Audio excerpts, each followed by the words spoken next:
Are you sick of scrolling through Netflix and Hulu searching for movies that are high quality and family friendly? Christian Cinema has thousands of movies available on demand that you can watch anytime, anywhere. When you sign up for a giving membership, a premium offering from Christian Cinema, you can watch 5 free movies every month. Learn more about becoming a giving member at givingcompany.com/giving membership and start watching great movies today. The other side of the road is safe, where we sidestep being bothered and avoid getting involved. But rolling up your sleeves and boldly going where few dare to tread, that's walking through Samaria. Each week on our podcast, we introduce you to the special few who walk in the spirit of the Good Samaritan. On behalf of the Giving Company and your hosts, David Hendrickson and Dan Riveros, welcome to the Walking Through Samaria podcast. Hey everybody, welcome to the Walking Through Samaria podcast. I'm your host, Dan Riveros, with my co-host, David Hendrickson. How's it going, man? Good to see you. Good to see you in the office. We are in the office, no masks. No masks. I feel like that's maybe couple in a row. It's been going a while now. Yeah. Season 3. Season 3. Yeah, things rocking and rolling, man. Season 3. We're finally in a rhythm and a flow. I love it. I love it. We're trying to keep up with like Yellowstone or, I don't know, one of those binge watch worthy series. Yeah, right. I think they're on season 4. All right. Well, we got a guest today. Who do we got, man? Yeah, we got a really cool, unique story, Dan. The founder and CEO of Sackcloth Ashes is here with us. Bob Dalton, welcome to the Walking Through Samaria podcast. Great to be here with you guys. So Bob is in Bend, Oregon. That's an awesome place, Dan. You probably haven't ever been there. Never been. It is awesome. Never even been through it. Like, don't know about anything going on in Oregon, let alone Bend, Oregon. West Coast. Bob, thank you for joining us. If you don't mind, I'm going to read your bio, and I think that's going to get our listeners really interested in what we're going to talk about, and then we'll dive in. We're going to start with some more Oregon stuff. So here we go. Bob Dalton is the founder and CEO of Sackcloth Ashes, a mission-driven company that gives a blanket to a homeless shelter for each one purchased. Buy one, give one. Bob was inspired to help the homeless population when his mother found herself living on the streets in 2013. Because of his mother's journey, he was inspired to call his local homeless shelters to ask what they needed most, and they all gave the same answer: blankets. That's when he founded Sackcloth Ashes. In 2018, Bob launched Blanket the United States, a campaign with the goal of donating 1 million blankets to homeless shelters by 2024. He now travels the United States campaigning to bring awareness and resources to organizations that are creating solutions for homelessness and speaking at events on the topics of entrepreneurship and societal solutions. Bob was also an area developer for Young Life for 5 years and attended Western Oregon University. Bob, great to have you, man. Yeah, stoked to be chatting with you guys this morning. So since you're in Oregon, you grew up there, you don't live there anymore. You live in Southern California around San Diego, but you're there today like floating rivers and celebrating graduations and doing good family stuff. We have significant Oregon ties, Dan, right? Yeah. Here at Walking Through Samaria. Yeah. So have you ever done Hood to Coast, Bob? That's our big question. The mother of all relays, starting at Mount Hood and going to Seaside Beach. Yeah, here's what I'll say. I respect. That's code, Dan, for I would never be stupid as to do Hood to Coast like you crazy people. Yeah. I respect it. Yeah, so, Bob, I met the Bible Project guys when I did my very first one with Team World Vision. I did it for 4 years. We raised money for South Sudan. Steve Haas, who was our team captain, has been on this podcast, dear friend of mine personally, and of course of Giving Company corporately. But yeah, Ken at Bible Project was kind of like, we sort of look at those Hood to Coast people as maybe, not all there. So, which seems appropriate after doing it 4 times. Yeah, no, nothing. I got nothing negative to say about him except I just respect him. Well, we also want to give a shout out to Susie Sammons. She was on this podcast as well. She lives in Oregon. She used to be a part of our organization, and she was part of the resist movement, Dan, to not move to Georgia and stay in Oregon. I'm sure Bob can understand that. Hey, Bob, since you're an Oregonian, and your journey sounds pretty incredible, talk about life growing up in Oregon. What was that like? Yeah, man, I grew up in a little coastal town called Coos Bay. And I grew up a single parent family. My mom was a waitress. She worked most of the time to pay the bills. So I just wandered the streets. I was a kind of a street kid. And my sophomore year in high school, I started going to an organization called Young Life. And Young Life ended up it's just making a huge impact on me. And it wasn't just about like going to Young Life Club with my friends and stuff. And somebody at the end would, share like 15 minutes of the Bible. Yep. But what was powerful about that time was the guy who would go up and share those stories. His name was Todd Tardy. Is he lived it, man. He walked the walk, and he wasn't just there sharing messages with us once a week. He was spending the whole week with us. He'd work out with us after school. He'd go to our games. He'd have us over to his house for dinner. And he was the first male figure in my life that I looked to and who I wanted to aspire to be. And he casted a vision for me of who I wanted to be in the world. And as a young guy without a dad, it was a monumental time in my life that not only did he cast that vision, he spoke that vision over me. And so he was the first person to sit across the table from me and be like, you're a leader. I remember telling him, I'm like, Todd, I want to be a Young Life leader one day. And he goes, you are a leader. And he gave me my first opportunity to speak on the stage. And one of my favorite stories to tell about those days that really shaped me as a young man was he would take us guys out to breakfast every Friday morning. And we'd read the word and have breakfast together. And it was those moments where he would say, like, it was kind of figurative, but it was also true, like just in the practical sense. But he'd go, when you go to high school today and you walk into a door, you hold that door open for anybody that's behind you. Like if there's anybody walking in behind you, you step aside and you hold that door open for people. And so he taught us servanthood, how to serve people, how to care for people. And as a young man, and just in any point in life, when you're dealing with a huge amount of ego, when you're dealing with ego, it's an incredibly heavy thing to carry in your life. When life is so centered around you, that's a heavy place to be in your life. And what he was giving me like these little tastes of is like what life would be like if it wasn't just about you. And so as a young man, I really got to feel that and experience that. And so 19 years old, I moved to Monmouth, Oregon in the Willamette Valley. It's like right outside of Salem, Oregon. Yeah. And there was no Young Life there. And so I dropped out of college and ended up starting Young Life from absolutely nothing. I had no experience other than my high school, going to club and stuff. Seems like a good picture to follow though, right? Good blueprint. Yeah. And I was just like, I want to do that. Like if there's no Young Life here and there's no kids being reached and there's no kids being loved on in this area, like I want to do that. I want to start that. And so, did that for 4 or 5 years. But the powerful thing about that season was that it taught me kind of what it was like to be an entrepreneur, how to start something from absolutely nothing. Yeah. And then all of a sudden I got a team of 30 leaders. I got a committee. I got a Young Life club of over 100 kids that I'm sharing with every week. And I got to see kids' lives transform through that. And I got to see leaders' lives transform through that. And so that all started from absolutely nothing. And so the greatest lesson through that season in my life was like, I have the ability to start something from nothing and see it come to this amazing thing. Yeah. And so I tell people that not only did God use Young Life to shape me as a young man, but he used it to equip me for who I was going to be in the world. And so, from, my high school sophomore year to 24 years old, that was my training grounds of that'll do it. To prepare me for what I'm doing now. Wow, that is awesome. So Dan, we've got a couple Young Life connections. I think Alvin Bibbs was a area director for Young Life. Bree. Bob, Bree was who worked for us. Bree Arnold, very involved with Young Life.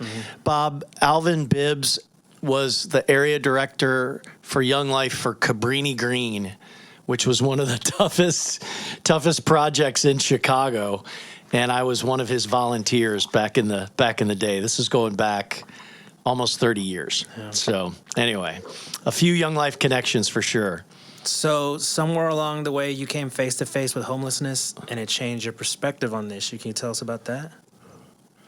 Yeah. So as I was kind of transitioning out of Young Life, I was 24, trying to figure out what my next moves were going to be. And during that same time period, my mom went through a series of events where she lost her mother and her brother, who's my grandma and my uncle. And they were like her pillars in her life. And so it sent her on this huge downhill spiral and kind of prompted her to be like, I'm going to try to start my life over. And when she tried to start her life over through that process and a couple different circumstances, she ended up sleeping on beaches and benches. And she moved across the country, right? Like she packed up a couple suitcases. She went from Oregon to Florida.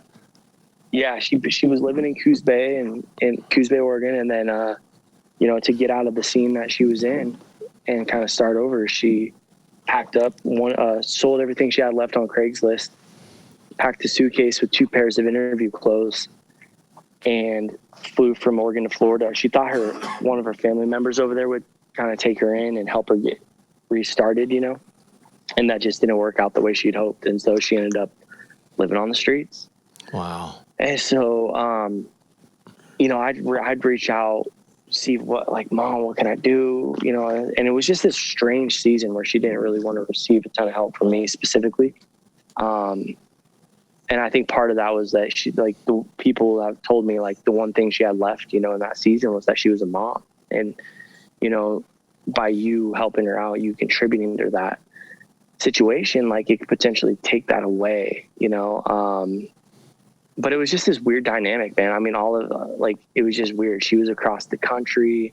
It was hard to be in touch with her. She had an addiction to some stuff, and there's just a lot of components that ended up causing me to not be able to help her in that moment. And so that made me really angry, and it caused a lot of emotion to me. And so what it did was it prompted me to do something about homelessness. And I started just out of kind of this response of frustration, I started calling homeless shelters in my area and just being like, hey, what do you guys need? And they were like, we need blankets.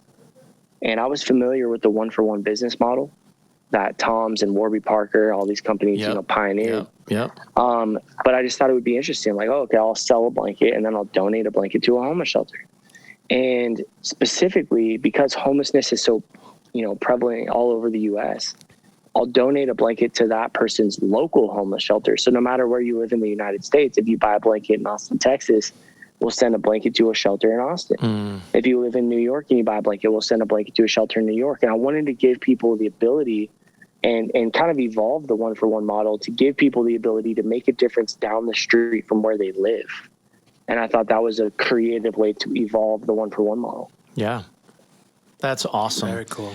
Now, I stalked you a little bit, and I saw your TED Talk, and you said that when it got started, you were better at maybe making the phone calls and diagnosing some of the needs, but you said that at some point fear crept in, and it created some inertia in your progress, in your getting started. And then you tell a story about getting a cup of coffee and the wrapper said, "What are you waiting for?" Is that a true story? Is that really how it went down?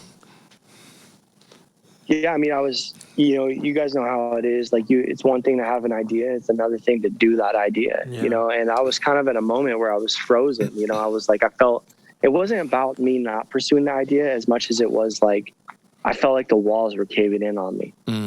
And, you got my mom's going through that hard time. I'm transitioning out of Young Life, which has basically been my life. Right. And I'm applying for random jobs and I'm trying to make ends meet. I'm newly married. You got all these components, and I just was sitting in my car. I parked my car in this parking lot and I'm sitting there and my seat's leaned back all the way. It's just one of those moments where you're just like, what am I going to do? I was just at the end of my rope, I was so kind of freaked out about my inability to be active. And prior to that, I mean, I was an active individual. You know, I'm young at that time. You know, I'm 24 years old, ready to rock, but I just felt incapable. And it was a new feeling for me because I was used to just getting things done.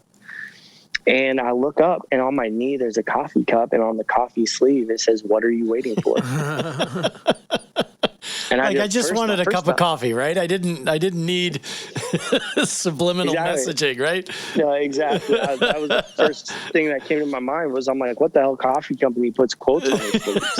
That was my first thought. Yeah. And then my second thought was, I'm going to do this. Like, I'm actually going to start this blanket business. So it was that moment that I started my car and I drove down to Joann's Fabric and I bought a sewing machine and a roll of fabric. And that's the only thing that I knew. I was like, I'm going to start a blanket company. I don't know what to do. So I'm just going to go buy some fabric and a sewing machine. And I try to learn how to sew. And I realized really quickly that I'm horrible at sewing. And but don't let that be a barrier, right?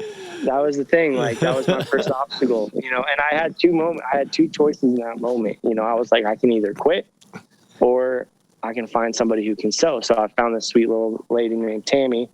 Tammy started sewing blankets for me, and I put the blankets in my trunk, and I drove up and down the Oregon coast, walking into shops and just being like, here's why you need to buy these blankets or the blankets on your shelf, because I'm going to drive down to your local shelter and donate all the blankets in my trunk. Wow. And so I got into 20 shops out of like 200 and launched a website, sackclothandashes.com.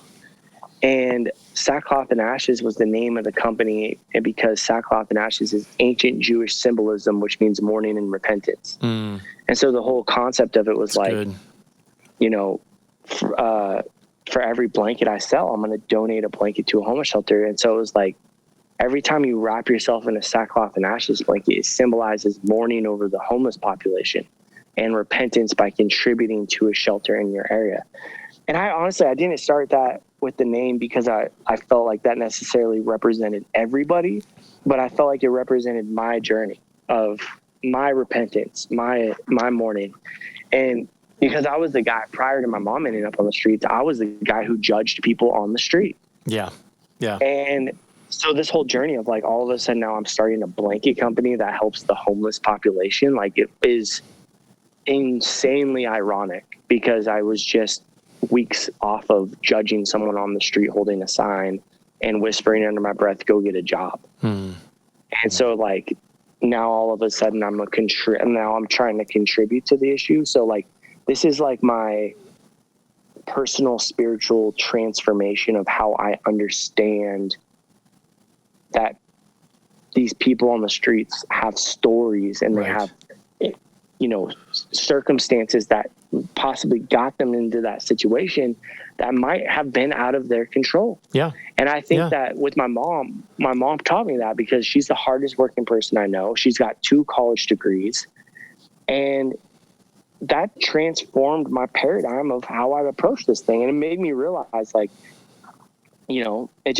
helped me change my approach. Yeah. And my language, my outlook. Yeah, Bob, you make it, I don't want to oversimplify it, right? But when I want to ask you about the current state of Sackcloth and Ashes now, because you got this big initiative going on of the Million Blanket campaign, Blanket the United States.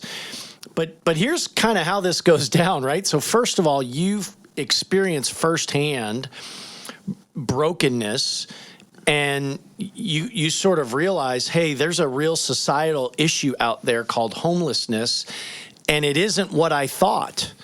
Most of these people have probably really good reasons. Addiction. I mean, you said your mom kind of polished up her resume, right? She had a resume and a couple of suitcases when she went from Oregon to Florida, 2 college degrees, like you mentioned, super great work ethic, and it doesn't work out. And so your perspective not only changes, but you become educated about the issue. And then the second thing that you did was just ask, what do you need?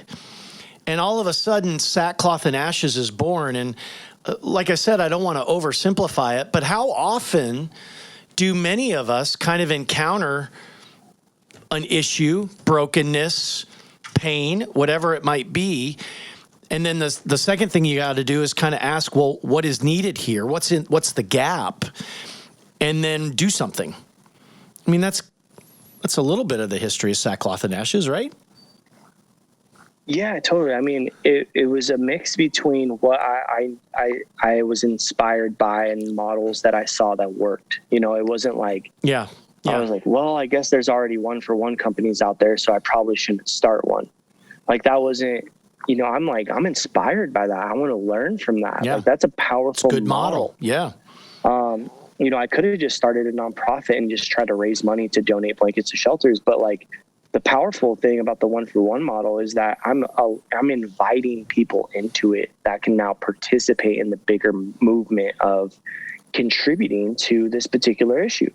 And I thought that was a way more creative and sustainable way long-term that this could, you know, provide a lot of blankets to different shelters and programs. Yeah. And the evolution of it, like there was an innovative aspect where I'm like, I don't also just want to be another one-for-one business. How can I innovate? How can I evolve? How can I reimagine this model to make it unique?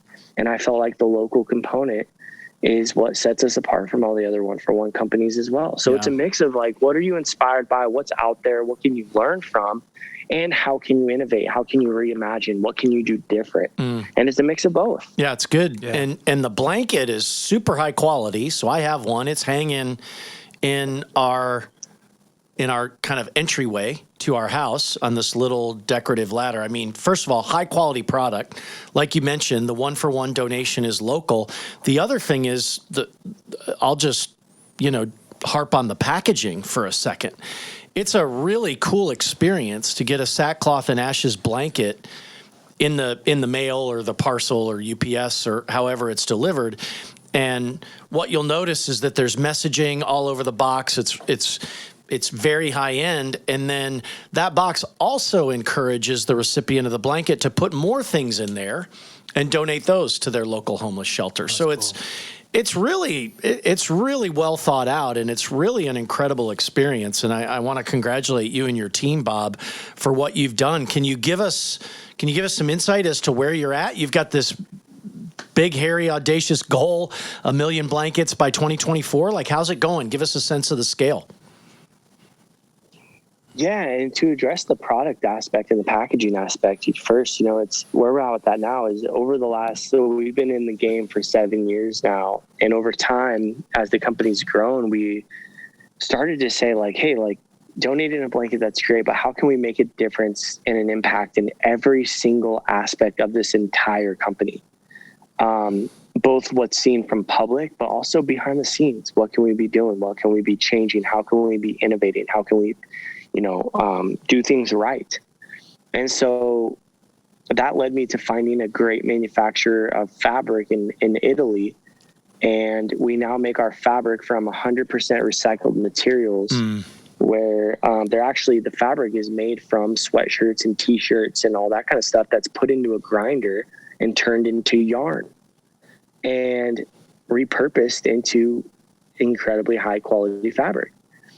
And that fabric then gets shipped to our production hub in Oregon, where we produce the blankets. We cut the blankets, sew on the labels, all that kind of stuff. And we hire refugees to do a lot of our sewing. And then we do all of our fulfillment and shipping in-house. We don't outsource it. And so we're providing jobs to different people. And so, you know, from start to finish, I wanted to look at our entire brand and be like, how are we making an impact? And I think that matters. Like, it's not just what we're contributing to the public. It's what we're doing as a culture of a brand that's going to be long-term, effective, and sustainable. Right. And so that's where we're at now, you know, and even with the packaging, like you mentioned, like we were like, well, instead of just sending blankets in boxes, like, what if we did something with these boxes? Exactly. What if these boxes what if these boxes became a vessel? Yeah. What if people filled these boxes up with items and that shelters need in their community and then delivered those boxes to the shelters? So now on the bottom of the inside of the box, it says, take it a step further, place the following items in this box and donate to your local shelter. And we have an amazing amount of people that fill these boxes up. I have people that I send the blankets to and they send me photos and they go, all right, we're filling the boxes up this week with our kids. You know, we're going to take these boxes to the local shelter. And so it's cool to see that we didn't just provide a blanket to a shelter, which is a really, really practical need. But we're giving people opportunities. We're helping people rethink the way that they think about homelessness. We're changing people's perspectives on how they view people on the streets. You know, we're giving people an opportunity to do something with their kids, you know, and I think that all of those things add up. And I think that that's the goal of the brand long term, is like, I want to be an influential brand that's not just selling product, but that's helping people find creative ways to do something and helping them rethink differently about some of these societal issues. Yeah. It's like everything, every part of the supply chain, every part of the distribution model, you've thought of, how do I maximize impact? Exactly. And we're continually innovating that. I think it's by November of this year, we're going to be 100% plastic free. Cool. And so stuff like that, you know, it's like, there's always ways to improve, and there's always things to do better. And a phrase that we use often in our company is everything matters. Yeah. Everything matters from start to finish. And so we're trying to constantly improve and be like, there's things that we haven't announced yet, and we will announce them, but like, we've been doing it for a long time. Like we opted in to be 1% for the planet a year ago. We're carbon neutral, you know, as of 6 months ago, you know, so there's things that we've been implementing and changing and doing that we haven't even made the public announcements about. We're just doing it, you know, and I think that's important to be, to have things that are celebratory internal before they are celebratory external. So that's an overview from the practicality, the product side of it. And then from a partnership side, we've, in 2018, we had about 1 million people following our brand from a lot of different platforms. And we decided to launch our first major campaign called Blanket the United States. And our goal is to donate 1 million blankets to homeless shelters by 2024. And that opened up the door to not only invite individuals into that campaign that want to buy a blanket, we'll give a blanket to their local shelter. It's allowing us to partner with companies now that want to give blankets as gifts to their employees or their customers. And so these large businesses, right out the gate, like week 1 of launching the campaign, we partnered with Subaru in Oregon. Wow. They bought 2,500 blankets. Nice. And for every Subaru purchase, it comes with the blanket, and we donated 2,500 blankets to shelters in Oregon. Then a company bought 5,000. Then a company bought 10,000. So then about 6 months ago, Churchill Mortgage bought 20,000. And every mortgage that they do in the United States, they give a blanket as a gift. This last April, 2 months ago, we went into a national partnership with KB Home.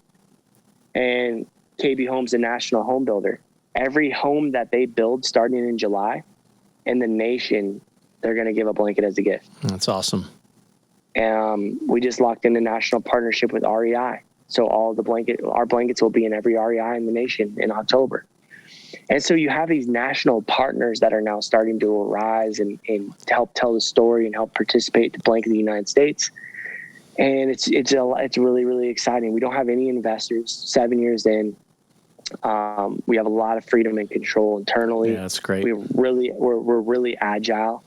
We're growing like a VC-backed company without VC funds, which is challenging at times. Sure. But yeah, we're doing about 14,000 blankets a month right now, and we're ramping up even more. And it's exciting. We're in an exciting time as a company, and I'm working incredibly hard with my team to be a well-respected company in the industry that is alongside the Patagonias of the world and the Nikes and right. And overall, we want to be a brand that's respected, not just liked. And there's a huge difference. REI is a cool store, Dan. Pretty Have cool. you been? Yeah, I tried to buy a bicycle the other day. Of all the ones you rattled off, Yeah. Bob, the REI one really spoke to me. That one's pretty awesome. Dan, you're a video producer. Don't you feel like we need to do a documentary here? Like go to Italy, let's see the yarn get spun. Let's go to Oregon and see, right? Like we could. If you thought we should track all this. If you thought I went to Africa with you quickly, you should see me go to Italy. Yeah, exactly. Yeah, exactly. That's awesome.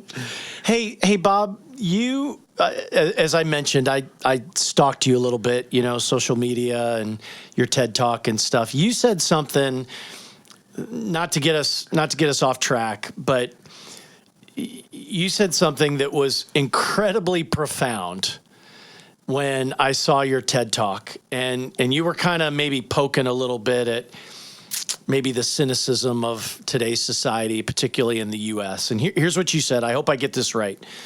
The more we focus on issues, the more issues we will create. The more we focus on solutions, the better society we will create. Can you unpack that for us? Because that's pretty deep stuff. Yeah, 100%. I mean, this has become, that exact phrase has become my life's work.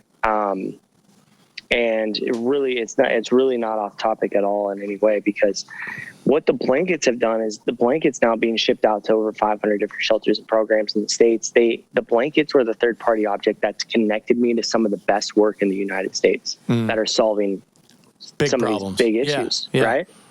Well, they're incredible people, incredible solutions. And as you guys know, the media is so filled with fear-driven, issue-focused content. And that's creating a negative wave of energy into the minds of culture. And it's creating more problems. The more we focus on problems and issues, the more issues we create. And I believe that. And so, if you shift the focus and you start to focus on what is working, what are the stories out there that are actually doing something about these issues? There is so much good work that's happening around the United States that's not being talked about on the level that it should be. And so I made it my personal mission and my life's work, my life's goal. Like, I'm dedicating the rest of my life to this, is finding the solutions out there and highlighting them and shining the spotlight on them, and then helping support that work. So the blankets are like the absolute entryway of what I personally do, which is donate a blanket, get me connected. But I'm now finding all of the best work. And I could tell you, in almost every major city in the United States, some of the best work that's happening on the ground level that I have personally went and have seen. And so I'm launching a foundation at the end of this year, in October, called Love Your City. And Love Your City is going to be a platform that's going to help people get connected with local grassroots organizations. But I'm also going to be launching a podcast called Love Your City that's going to be highlighting some of the best work that's going on in the United States. And I'm going to do that through a podcast. I'm going to do that through journalism. I'm going to do that through video. But I could tell you some of the most incredible work that's going on. And the solutions for homelessness in San Francisco, they look different than solutions for homelessness in New York. Sure. Exactly. There's different approaches to these issues. Like, homelessness in California looks different than homelessness in Utah. Yeah. You know what I mean? And so to be able to learn from these organizations and the people that are literally boots on the ground grinding this out every single day, like, it makes my job look like I'm on vacation all the time. It's hilarious. Like, I get to use my platform now to highlight the people, the real heroes. People are always like, "Oh, Bob, thank you for the work you're doing." I'm like, I'm not doing much. The people that are actually doing something, that are boots on the ground, grinding it out every day, that's what I'm interested in. Yeah. And these people are doing it in their communities. And I believe that the future of giving is local. That if we have a shot at actually changing these problems in society, it has to be done on a local level. It's individual people taking responsibility for the needs in their local communities. We can't keep blaming the church. We can't keep blaming the government. We can't keep blaming large institutionalized nonprofits. They are ultimately not going to get the job done at the end of the day. It's going to be individuals taking responsibility for the local community. Yeah. That's the only chance we have, in my opinion. That's so good. Here we go, Dan. I'm going to bring up University of Georgia like I always do. But, Athens, Georgia has what I would say, I don't know how to put it on a relative scale, Bob, like percentage of homeless or of the total percentage of the population or whatever. But I would say Athens, Georgia has a significant homeless issue. Yeah. That's sort of how I would describe it, or maybe what I've observed. And it's amazing that you say what you said, because my wife and I were just there on Wednesday of last week, and all I was thinking about was this is specific to Athens, right? It's a little town northeast of Atlanta. Yeah. It's a college town. And like, if the people in the university decided we're going to get our arms around this and we're going to make progress, I absolutely believe it could be done to the point of being completely eradicated because of the resources that come, with a wealthy university college town. Yep.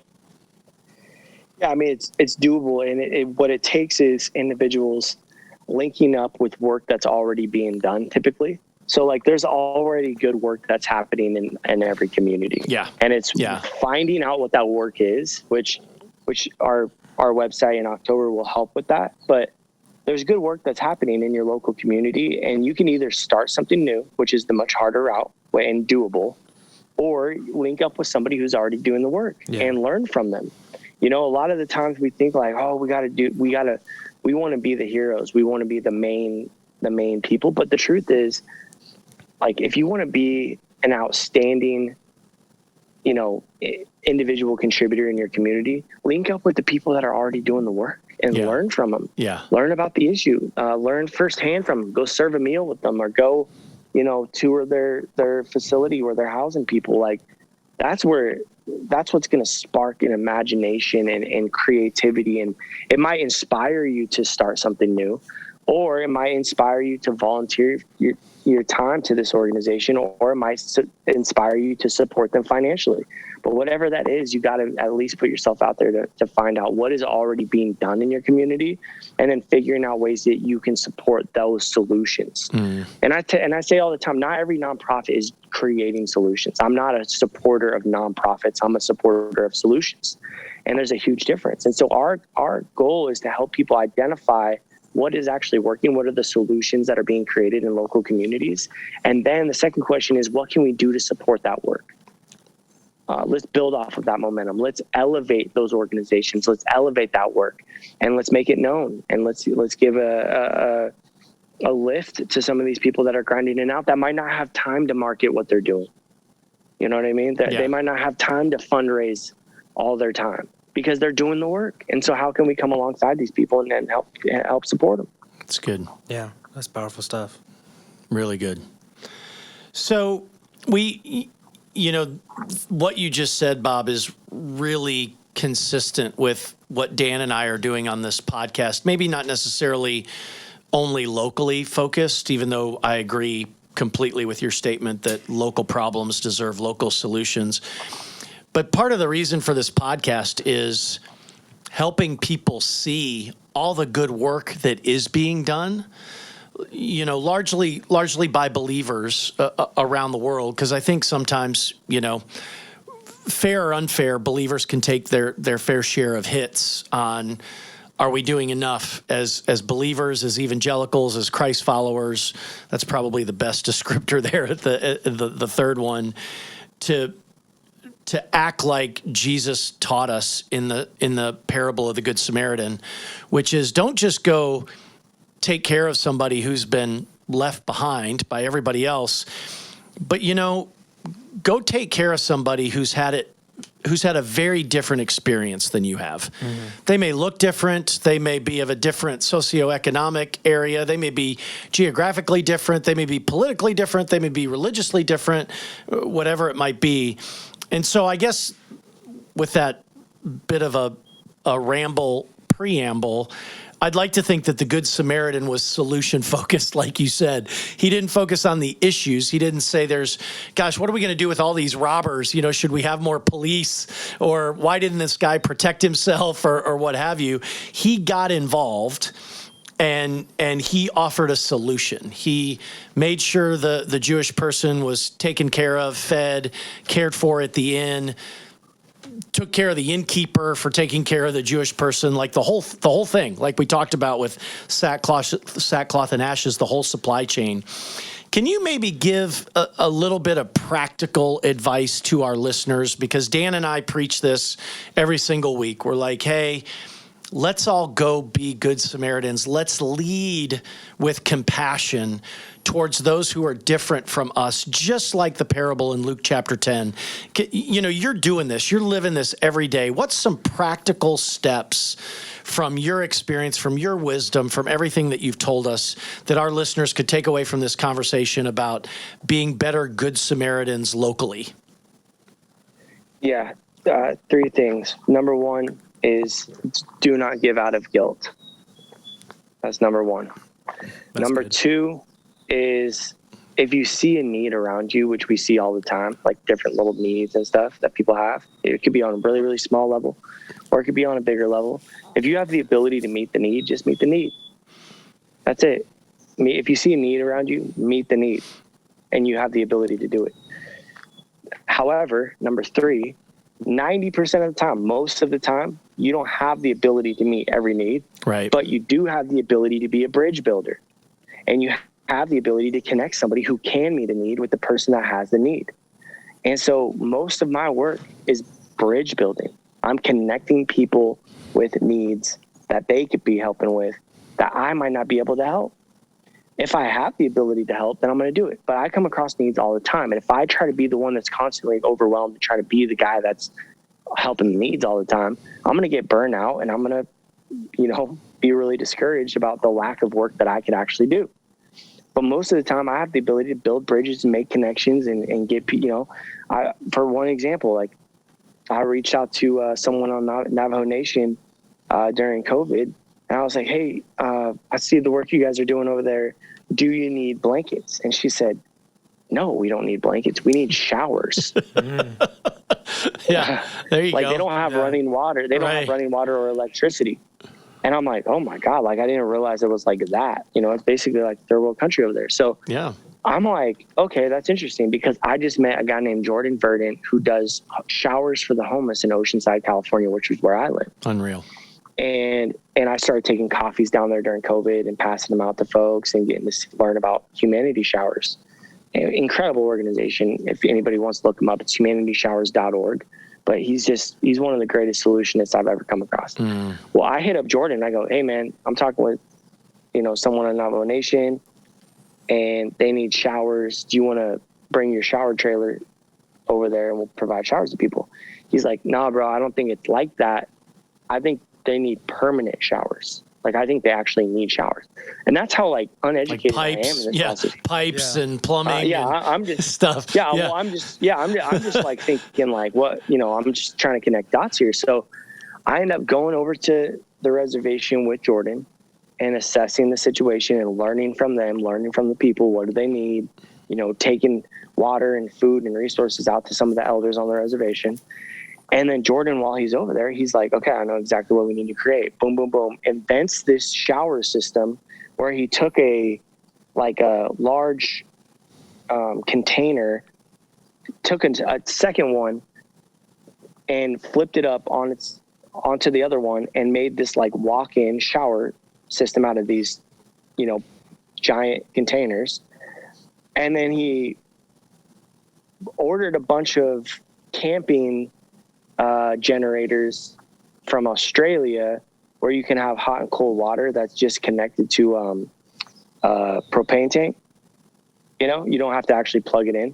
So you have full running water system shower without being connected to any electrical source or outside water source. And so he came back, then he welded 5 of them, and then we took them back over there. And I'm just there as an observer. You know what I mean? I have no idea what I'm doing. I'm just learning from the people and figuring out other ways I can help. But that was just an example of this. Do you need blankets? That's what I have to provide. No, we need showers. Okay, well, I got a guy who does. Yeah, do we showers. need a guy. That's right. That's right. Yeah, I just put it. And so just making those types of connections, and that's how I'm thinking all the time. Like, yeah, I might have blankets to contribute in a lot. Sometimes people do need blankets, but sometimes they don't. And if they don't, then I'm trying to figure out, okay, I'm not just, I'm discouraged and, that's a bummer because I wanted to be, the person that helped in the situation. No, I'm like, okay, well, let's figure out what you need and who can help. And Sackcloth never posted about that and we brought showers to Navajo Nation, that's not our story to tell. Right. That's not what we Right. do. We're a blanket company that provides blankets to people. So it's not like, it wasn't even like a leverage thing. It was just like, let's get people connected that need help with people that can help. And that's it. So 1, don't give out of guilt. 2, if you have the ability to meet a need. And 3, be a bridge builder. Connect people. good. Make things happen. Think creatively. You don't have to benefit from everything that you do and help put together. Just be sometimes the person in the background that gets to have the joy of putting something together and step back and be like, man, I got to be a participant in that. That's But right. you don't have to be known for that. Yeah. And there's a difference. Yeah. Most of the time, you're the person not known for it. Be that person. Be a bridge builder. And so those are the 3 practical things. I mean, you can be those, you could not give out of guilt, help a small need, and be a bridge builder right where you're at. Yeah. That's the nice thing about it.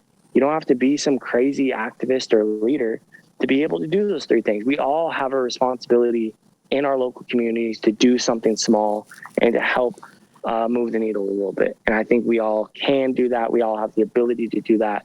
And if we all do, we're going to be able to make a massive difference in a humble way. Yeah. Good stuff. Well, Bob, tell the listeners how they can find you, follow you, and get involved. Yeah. So our business is sackclothandashes.com. You can follow me primarily on LinkedIn. It's just Bob X Dalton. LinkedIn is where I kind of post all of the company updates and Nice. just behind the scenes Yeah, stuff. that's good. And then I'm launching Love Your City in October, and the website will be loveyourcity.org. And you'll be able to type in your address, and we're going to show you all the grassroots organizations in your community and how you can get involved. We're launching in the top 100 cities in the U.S., and we'll be rapidly expanding from there. That's awesome. Sackclothandashes.com, loveyourcity.org, Bob X Dalton on LinkedIn. Yep. Awesome. Awesome. Well, Atlanta's got to be one of the top 100 cities, right? So Has to be. It is. It is. It's up there. Yeah. So tell Dan and I, when you start Atlanta, when you launch loveyourcity.org in Atlanta, tell Dan and I how we can help. So maybe we can build a few bridges for you. For sure. Yeah, I appreciate that. Thank Awesome. you. Bob Dalton, it has been a pleasure. Want to say, congratulations on the progress of Sackcloth and Ashes. Love to hear your passion and your practicality. And clearly you're going to apply that to loveyourcity.org as well. So it'll be exciting to see that roll out. And I really love I love the tips again in practicality. Just do something, and using that coffee cup wrapper that said, what are you waiting for? I think all of us have, we just encounter this on a daily basis. Because if you look around, open your eyes and understand what's going on around you, there are needs to address, there are problems to be solved. And Sackcloth and Ashes is just such a great story that arose out of one of those. So congratulations, and thank you so much for joining us. Yeah, thank you guys for having me. Well, that is it for today on the Walking Through Samaria podcast. This is David Hendrickson with my co-host, Dan Riveros. It has been a blast. Bob Dalton, thank you so much. We'll talk to you next time, folks. See ya. For more content like this, visit us at givingcompany.com. Thank you for joining us, and we'll see you next time on Walking Through Samaria.